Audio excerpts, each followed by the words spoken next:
16.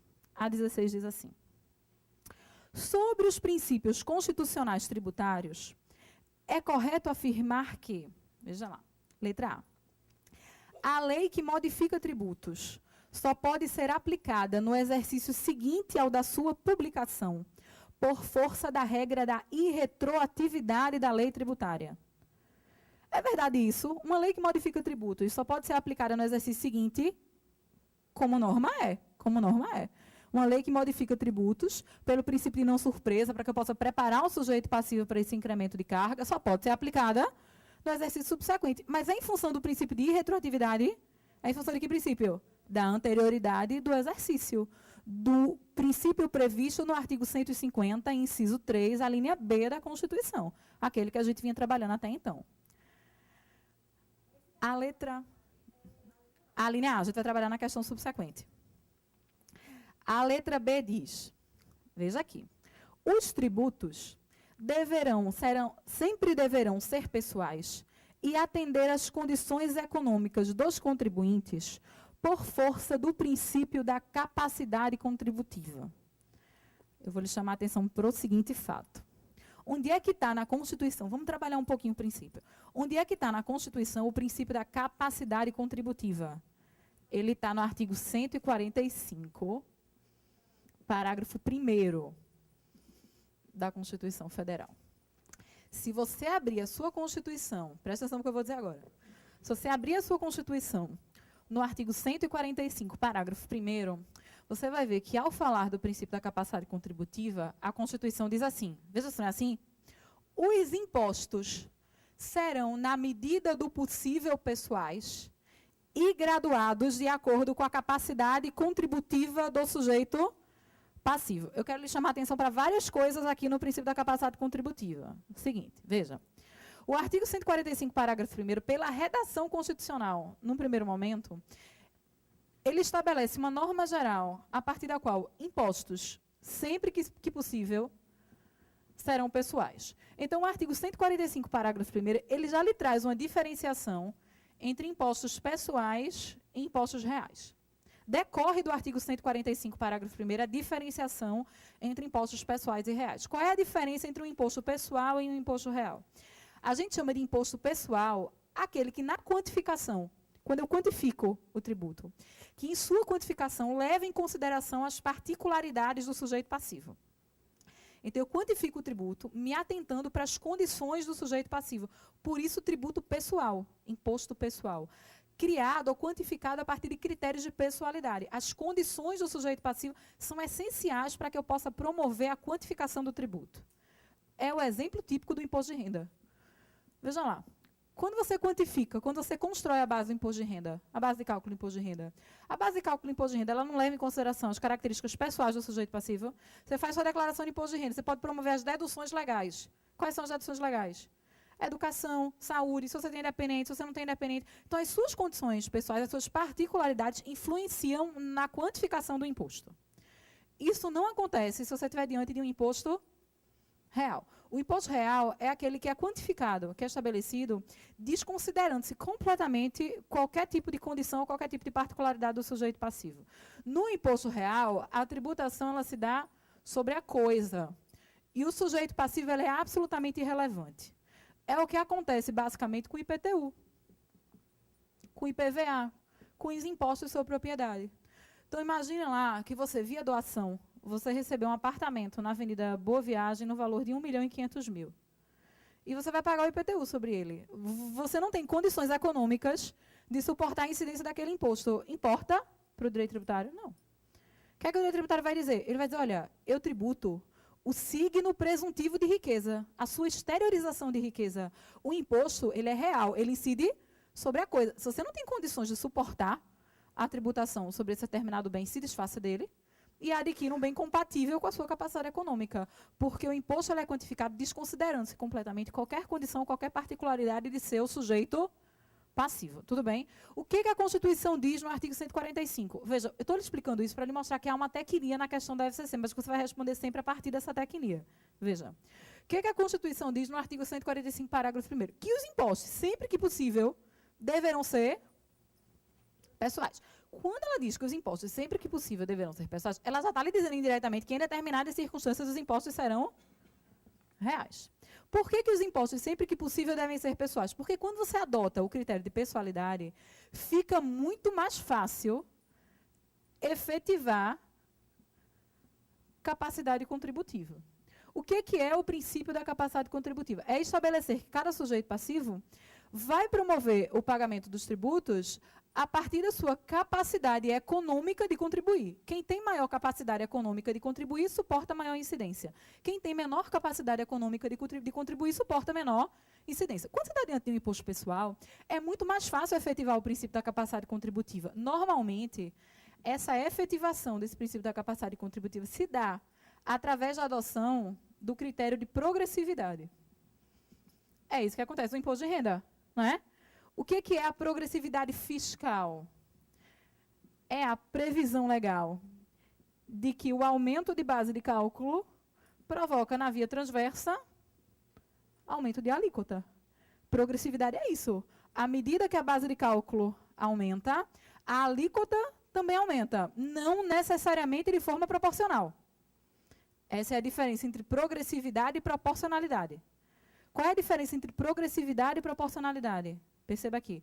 É que na progressividade, todo aumento de base de cálculo gera necessariamente aumento de alíquota. Na proporcionalidade, esse aumento de base de cálculo gera aumento de alíquota necessariamente em parâmetros proporcionais. Ou seja, se a base de cálculo duplica, a alíquota duplica. Se a base de cálculo triplica, a alíquota triplica. Na progressividade, isso não acontece. Na progressividade, toda vez que a base de cálculo aumenta, a alíquota aumenta, mas não necessariamente em mecanismo proporcional.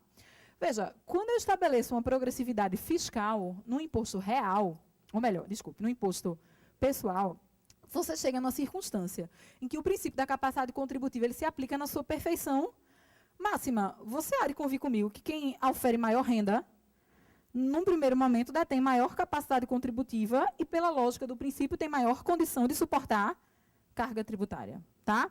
Mas a questão é que, quando eu aplico o princípio de progressividade a impostos reais, isso nem sempre acontece. Nem sempre o princípio de capacidade contributiva se efetiva. Imagine agora que eu estabeleça que, quanto maior for o valor venal do IPTU, maior será também a sua alíquota. Estabelecer que o aumento do valor venal do IPTU gera em progressividade fiscal um aumento de alíquota. É segurança, ou me dá a segurança de que efetivamente o princípio da capacidade contributiva está sendo implementado? Eu posso assegurar, com um grau de certeza considerável, que aquela pessoa que tem um imóvel com maior valor venal necessariamente tem maior capacidade econômica do que aquela outra que tem um imóvel com menor valor venal? Não necessariamente. Eu posso ter obtido esse imóvel por doação, eu posso ter recebido esse imóvel por herança, percebe? Então, quando você aplica a progressividade fiscal na tentativa de efetivar o princípio de capacidade contributiva no imposto real, você não tem uma certeza absoluta de que o princípio está sendo efetivado. É por isso, e a FCC já colocou isso em diversas questões, olhe para cá, é por isso que a jurisprudência do Supremo diz que progressividade fiscal, olhe para cá, só pode ser aplicada em impostos reais quando houver expressa autorização constitucional. O Supremo diz, olha, aplicar progressividade fiscal em imposto real não é certeza absoluta de que o princípio de capacidade contributiva, de que o princípio de capacidade previsto no artigo 145, parágrafo 1º, esteja sendo efetivado. Se é assim, você só aplica progressividade fiscal como método de implementar a capacidade contributiva no imposto real quando a Constituição expressamente autoriza. Consequência disso, impostos reais não podem ser progressivos de forma fiscal na ausência de autorização constitucional. Tudo bem? É isso que diz, por exemplo, olhe lá, se você tiver com as súmulas do Supremo. Veja a súmula 656 do STF. Acho que é 656. A súmula 656 do STF deve dizer que o ITBI municipal não pode ter alíquotas progressivas de forma fiscal. Por que o ITBI municipal não pode ter alíquotas progressivas em mecanismo de fiscalidade? Porque o ITBI municipal é um imposto real e não há na Constituição a autorização para que esse imposto real seja progressivo. Percebe? Veja. Olha o IPTU. A norma do IPTU, lá do artigo 156 da Constituição, ela foi alterada pela Emenda Constitucional 29. A Emenda Constitucional 29 passou a estabelecer na Constituição, lá pelo artigo 156, a possibilidade de que o IPTU seja progressivo, adotando como base de cálculo o valor venal do imóvel. Tá? Então, com a superveniência da Emenda 29, a gente passou a ter autorização constitucional no IPTU para que eu tenha uma progressividade fiscal no âmbito do imposto. Sabe o que diz o Supremo em relação ao IPTU? São inconstitucionais leis municipais que tenham tentado instituir, antes da Emenda 29, a progressividade fiscal no IPTU. Progressividade fiscal no IPTU só acontece ou só existe após a superveniência da Emenda 29, que é quando eu passo a ter autorização constitucional para que esse imposto real seja progressivo. Tudo bem? De forma implícita na Constituição, sem expressa autorização constitucional, só posso aplicar progressividade fiscal para impostos pessoais. E só adoto progressividade fiscal para impostos reais na necessária existência de norma constitucional nesse sentido. Essa é a jurisprudência consolidada no Supremo. O que é que acontece? Por que eu estou chamando a atenção para isso? Tanto é a jurisprudência consolidada no Supremo que você tem a súmula 656. O ITBI municipal, imposto real que é, não pode adotar alíquotas progressivas em mecanismo fiscal, porque não há na Constituição autorização nesse sentido. A despeito disso, você precisa saber que há algum tempo, em um precedente, você precisa saber, porque a gente nunca sabe, né, o que pode acontecer na prova de concurso. Você precisa saber que em um precedente relativo ao ITCMD estadual, o ITCMD, o Imposto de Transmissão, Causa Mortes e Doação, que é um imposto real, que nesse precedente sobre o ITCMD, o Supremo, num voto do ministro Marco Aurélio, o diferente, entendeu que as alíquotas do ITCMD poderiam ser progressivas, já que a progressividade era mecanismo utilizado pelo legislador para efetivar na prática o princípio de capacidade contributiva. Mas, veja, o ITCMD estadual, ele é imposto real, e não há na Constituição autorização no sentido de que ele possa ser progressivo. Então, esse precedente do Supremo, ele vai totalmente de encontro à sua jurisprudência consolidada, inclusive no âmbito da súmula 656. Não dá para dizer que esse precedente em relação ao ITCMD tenha alterado a jurisprudência do Supremo. E você vai perceber, quando a FCC aborda esse tipo de questão, que a FCC ainda se liga à jurisprudência consolidada, no sentido de que impostos reais só podem ser progressivos de forma fiscal na necessária existência de autorização constitucional. Mas é preciso que você saiba do precedente. Há, de fato, um precedente no Supremo, no âmbito do qual, em um voto do ministro Marco Aurélio, o Supremo entendeu que o ITCMD estadual poderia ter alíquotas progressivas, a despeito de não haver autorização constitucional nesse sentido. Tudo bem? Perceba, a Constituição, quando fala do princípio da capacidade contributiva, no artigo 145, parágrafo 1º, diz que os impostos serão, na medida do possível, pessoais e graduados de acordo com a capacidade econômica, contributiva do sujeito passivo. A despeito do artigo constitucional, do artigo da Constituição, falar tão somente de impostos, você sabe, e eu sei, que a jurisprudência do Supremo já se manifestou no sentido de que qualquer tributo deve respeitar o princípio de capacidade contributiva. Há precedente explícito no Supremo, por exemplo, aplicando o princípio de capacidade contributiva previsto no artigo 145, parágrafo 1º, às taxas. Há precedente no Supremo dizendo que taxas devem ser graduadas de acordo com a capacidade econômica, com a capacidade contributiva do sujeito passivo. No entanto, o dispositivo constitucional, o artigo 145, parágrafo 1º, fala de imposto. E a FCC tende, nas suas provas, a adotar a literalidade do dispositivo constitucional. De modo que, se você se deparar com uma questão que envolve o princípio da capacidade contributiva, e a FCC fala de tributos e não de impostos, provavelmente essa é a resposta equivocada, porque ela está adotando a literalidade do artigo 145, parágrafo 1º, no sentido de que o princípio da capacidade contributiva se aplicaria tão somente à espécie tributária imposto. Veja, é preciso ter cuidado com isso. Banca é um negócio que você não controla. Então, se você se depara com uma questão como essa, qual é a minha orientação? Presta atenção aqui. Se a questão faz menção a tributo, você coloca um pé atrás e tende a considerar essa questão, essa assertiva, como assertiva incorreta. Mas pode haver uma pior. Se houver uma pior, claramente incorreta, nitidamente incorreta, A jurisprudência do Supremo já aplicou o princípio de capacidade contributiva a outras espécies tributárias, a despeito da redação constitucional. E isso pode ser, de certa forma, uma justificativa para você tornar correta aquela assertiva que faz menção ao termo tributo e não necessariamente ao termo imposto. Então, a gente vai ter que analisar a questão no caso concreto. Vamos ver essa que a gente está falando. Ela diz assim, letra B.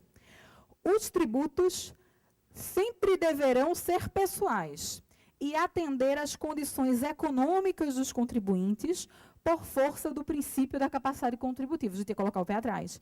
E dizer que, pela previsão do artigo 145, parágrafo 1º, a princípio, na literalidade constitucional, o princípio de capacidade contributiva se aplica tão somente a impostos, a despeito de você saber que o Supremo já o estendeu para outras espécies tributárias. A C diz, salvo exceções, a lei que cria ou majora tributo terá eficácia no exercício financeiro seguinte ao da sua publicação, como expressão da anterioridade tributária. Salvo exceções, a lei que cria ou majora tributo terá eficácia no exercício financeiro seguinte ao da sua publicação, como expressão da anterioridade tributária. É a regra, é o princípio da anterioridade do exercício, previsto no artigo 150, inciso 3, a linha B da Constituição. Então, veja, tem uma assertiva plenamente correta, o que lhe leva à conclusão que, na letra B, ele estava adotando a assertiva como uma assertiva equivocada por entender que o dispositivo constitucional faz menção a imposto e não a tributo. Veja a D. Como exceção à legalidade tributária, pode o presidente da República instituir, por decreto, imposto de importação, de exportação, sobre produtos industrializados e sobre operações financeiras. Qual é o problema? Instituir. As exceções, a gente viu isso, as exceções ao princípio da legalidade nunca são exceções no que concerne à instituição de tributos. Toda instituição de tributo tem que se dar necessariamente por lei em sentido estrito. Isso deriva do conceito de tributo. Tributo é prestação pecuniária compulsória instituída em lei, diz o artigo 3º do CTN. As exceções à legalidade, elas sempre funcionam após a instituição, na possibilidade ou não de que ato do Poder Executivo aumente ou diminua as alíquotas, sempre as alíquotas, de determinados tributos previstos na Constituição, né? Revisem as aulas anteriores. Letra E. A instituição de empréstimo compulsório, imposto extraordinário, imposto residual e impostos de natureza extrafiscal são exceções à anterioridade nonagesimal. São todos? A instituição de empréstimo compulsório. É qualquer empréstimo compulsório que excepciona a anterioridade nonagesimal? Não.